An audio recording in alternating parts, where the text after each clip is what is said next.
आपली माणसं, आपला देश. पाहत रहा जनादेश. पहिली प्रतिक्रिया हीच आहे की आज मी तिसऱ्या वेळेला राज्यसभेचं नॉमिनेशन भरलेलं आहे, फॉर्म भरलेला आहे. मी लोकसभेमध्ये 3 वेळेला निवडून आलेलो होतो आणि राज्यसभेमध्ये तिसऱ्यांदा निवडून येण्याची संधी मला मिळालेली आहे.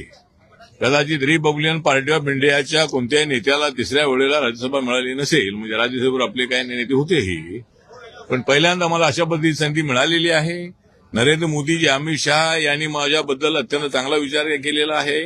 देवेंद्र फडणवीस यांचा प्रयत्न मला राज्यसभेवर आणण्याचा होता आहे आणि त्यामुळं मला आणि माझी जी जनता जी आहे, ही माझी जनता देशभरातली, महाराष्ट्रातली खुश आहे आणि लोकांच्यावर होणारा अन्याय जो आहे तो दूर करण्यासाठी मी संघर्ष केलेला आहे आणि मला सामाजिक न्याय आणि अधिकारी मंत्रालयाचं जबाबदारी दिलेली आहे नरेंद्र मोदी साहेबांनी.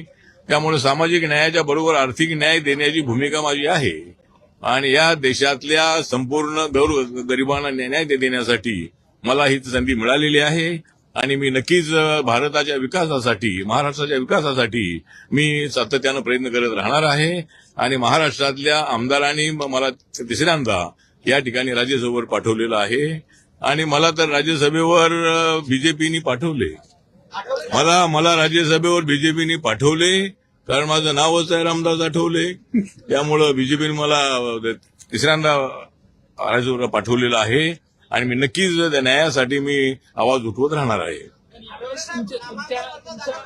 यावेळेस सुरुवातच्या दिवसांमध्ये असं सांगितलं की तुम्हाला यावेळेस मिळाली असेल.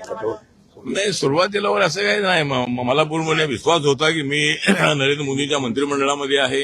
देशभरामध्ये माझी ओळख आहे. देशभरामध्ये जी दलित जनता आहे ती माझ्या सोबत आहे आणि महाराष्ट्रातील आहेच आहे. त्यामुळं माननीय नरेंद्र मोदी साहेबांना माहिती होतं आणि संसदेमध्ये मी नसणं हे सगळ्या खासदारांना अन्यायकारक राहणार होतं. त्यामुळं माझ्यासारख्या एका कार्यकर्त्याला ही संधी मिळालेली आहे आणि ही अत्यंत चांगली गोष्ट आमच्या समाजासाठी आहे. बाबासाहेब आंबेडकरांची कृपा नसती तर कदाचित मला हे मिळालं नसतं. बाबासाहेबांचा आशीर्वाद माझ्या पाठीमागे आहे, छत्रपती शिवाजी महाराजांचा आशीर्वाद माझ्या पाठीमागे आहे आणि जनतेचा आशीर्वाद माझ्या पाठीशी आहे. त्यामुळे मला ही संधी मिळालेली आहे आणि देशामध्ये आहे नरेंद्र मोदींची आंधी, देशामध्ये आहे नरेंद्र मोदींची आंधी. मग का मिळणार नाही मला राज्यसभेची संधी? त्यामुळे राज्यसभेची संधी मला मिळालेली आहे आणि त्याचा उपयोग मी अत्यंत चांगल्या पद्धतीने करणार आहे.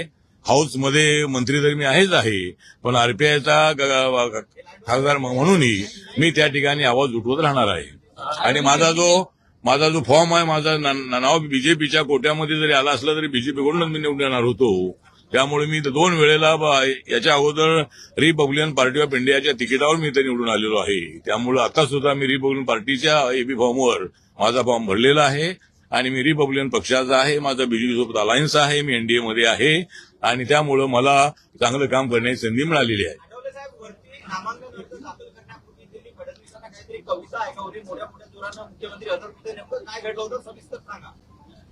नाही, कविता म्हणजे आता आम्ही बसलो होतो त्यावेळेस मी तर सांगितलं की आजचा मला आगळा वेगळा दिसतो आहे क्षण.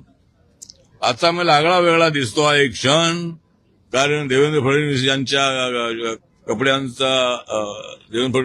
कपड्यांचा, त्यानंतर विनोद तावडे यांच्या जॅकेटचा, आशिष शेलार यांच्या जॅकेटचा आणि बावनकुळे यांच्या जॅकेटचा आणि माझ्या शर्टाचा जो रंग आहे तो आहे रिपब्लिकन.